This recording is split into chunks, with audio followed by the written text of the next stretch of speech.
How did Tory Lanez ruin his life and his career over a female? I got all the tea that you'll want to see, so keep watching to find out.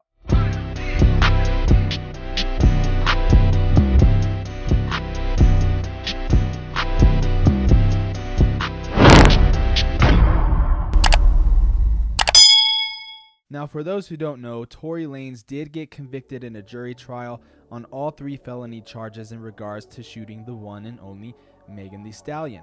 He got charged with assault with a semi-automatic handgun, having a loaded, unregistered firearm in his vehicle, and gross negligence of discharging his firearm. Now, when this story came out, people thought that this was nothing short of a Hollywood script. This sounded way too good to be true. Many people even thought that Meg Thee Stallion was lying. However, when this all came to the forefront, when this whole situation had the true spotlight on it, the main thing that made this whole entire situation happen was sex. That's literally what all this was over, was sex. I mean, Meg Thee Stallion and Tory Lanez, it's no secret, they've been fucking on the down low for a long time, and it only became public a few months ago. But what really made the story even more juicier is that Tory Lanez was also sleeping with Meg Thee Stallion's best friend, Kelsey. Kelsey would sleep with Tory Lanez on one evening whenever Meg Thee Stallion wasn't in town, even when she was sick a few times. All while when Kelsey wasn't around, Meg Thee Stallion was out fucking Tory Lanez. And she was also fucking the baby. Let's not forget that. And I'm not saying that to sound like an asshole, but we all know that she sleeps with a lot of rappers. So it's really unknown how many people she sleeps with. But it's Tory Lanez, the one that really made her tick. The one that made her trigger. And with him going back and forth on sleeping with her and her best friend only makes the situation a lot worse. And this all culminated at Kylie Jenner's birthday party because Tory Lanez was trying to get with Kylie, and therefore that made Meg Thee Stallion jealous. With the power of social media and the power of cell phones, word travels fast. Everybody knows that. Kylie's more rich, more famous, by far making Meg Thee Stallion a lot more jealous than the average person would be.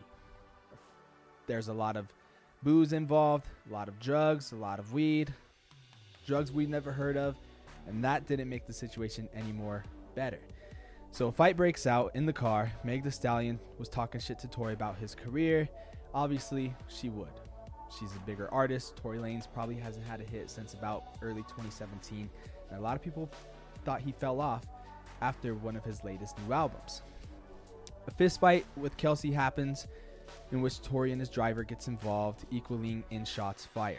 Now, Tory wanted them to stop, and it's clear and obvious that Tory used that gun as the wrong way to get them to stop. He shot at the ground, shot Meg in the foot, and that is what made head waves in the public's eye. Now, it's clear Tory was trying to get them to stop, and he shot at the ground. He shouldn't have done that in the first place. I know it's easier said than done, but if he really wanted them to stop, what's so hard about just pulling them apart? Why do you have to bring a gun out and shoot at the ground? Were they not complying with directions that bad? Well, that's where things get a lot more weirder and a lot more juicier, because in the public court of opinion, which is where this whole trial took place, it wasn't an actual jury trial, it wasn't an actual court date, it was a court of public opinion, which is very different from an actual trial. Kelsey had a very different story, and there's a few theories that go around with her story. She's saying that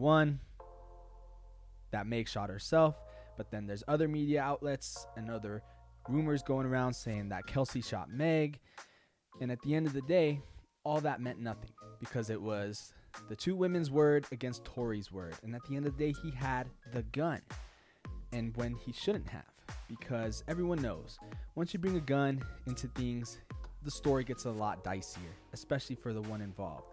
Tory and Kelsey didn't do anything wrong other than really express their feelings, and Tory, that's what ultimately cost him his life and his career that was already on the downhill. However, one thing that people are forgetting is that this is all Tory Lanez's fault, not because he shot the gun and hurt Meg Thee Stallion when he really shouldn't have, but because, for one, he is not smooth. He thinks he's Denzel, Will Smith with the ladies, whatever. He is not that guy. Trust me, he is not. he has two of the hottest females that walk the face of the planet. Some people can't even get one. You have two, and yet you're going for the rich and famous. You're literally like Travis Scott having your mind on pussy and billions. And he couldn't handle that. And that all snowballed into an effect that I'm sure he never thought would happen. So at the end of the day, he's 5'2". I'm taller than that motherfucker. He's about this big. He's so short, he could sit on a dime and his feet would dangle off the ground. He is that short. How did he pull them? Hey, that's what fame gets you. This was honestly truly inevitable because Torey couldn't handle the lifestyle of fucking with two women, when in the end, he should have just quit while he was ahead. And if I'm being totally honest, this entire situation just seems totally raunchy and ghetto. I guess it goes to that old adage where people always say, hey, you could take people out of the hood, but you can't take the hood out of the people. Anyway, guys, let me know what you think about this entire saga in the comment section below. Thank you so much for liking and subscribing to today's video. I'll see you all in the next one.